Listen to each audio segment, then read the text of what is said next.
Ito po sa inyo ang ating binili kaninang hapon. Ito po saging and po quick cook oatmeal at saka saging at saka yung bras, yung bigas at saka yung barley. Yan po ang ating binili kanina. Yan po dahil po tayo ay hindi makapagluto dito. Yan po ang ating binili ngayon na pangmadali ang lutuin yan. Pangmadali ang lutuin kainin lalo na tong oatmeal.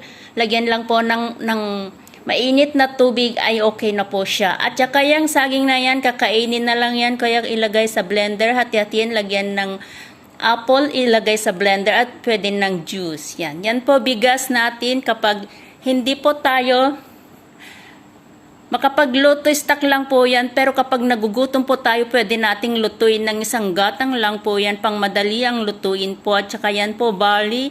Bumili po ako ng barley dahil kapag nagugutom po ako, pwede kong lutuin sa gabi. Kinabukasan, pwede ko po siyang i-blender. Lagyan ng banana at saka apple. At saka gatas, yan po ay pwede na pong pang-almusal natin yan. Yan po ang ating binili work off.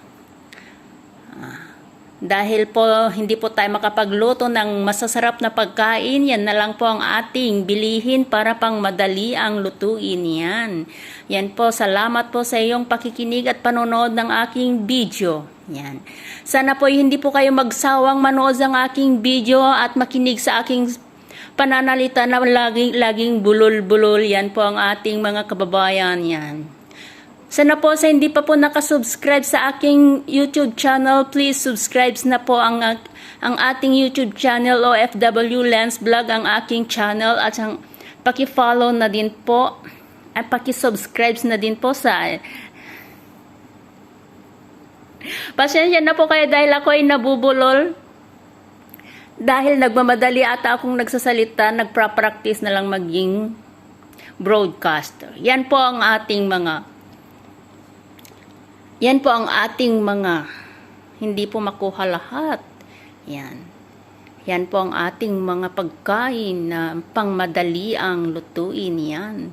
Yan po lalong-lalo na pa yung oatmeal na yan. Ilagyan lang po ng mainit na tubig. Okay na po yan. Yan.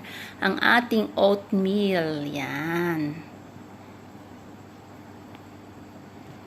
Thank you very much for watching and listening my vlogs.